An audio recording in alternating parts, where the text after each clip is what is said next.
The local council election in Edo State is scheduled to hold on September 2nd, 2023. The People's Democratic Party, PDP, has just commenced rigorous campaigns. It takes off from Sabogida Ora in Owan West local government area. There, the leader of the PDP and governor of the state, Godwin Obaseki, meets with leaders. What I can tell you is that the future is looking very bright for us. It is clear that it's only PDP that can really rescue this country and fix Nigeria. You can see what we're doing in Edo State. And by the grace of God, it will happen across the country. Speaker of the State Assembly, Blessing Agbebako, hails from the area and is on hand to receive him. He pledges to forge a united front with Governor Obaseki for the benefit of the people. He must produce his successor. We are here gallantly to stand with him.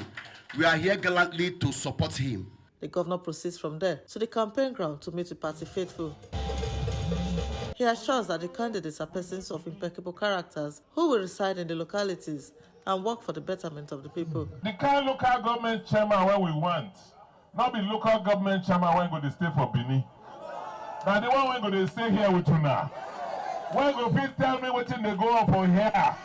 Tell me the road why not good. Tell me the school why not good. Tell me what to do.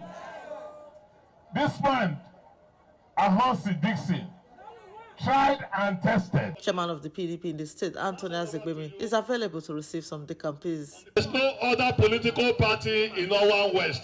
Done with Owan West, the entourage leaves for Owan East to meet with some party stalwarts behind closed doors. Thereafter, they move to the rally ground to present the party's candidates to the residents. We must elect chairman for our local council when fear God, when love the people, when ready to work.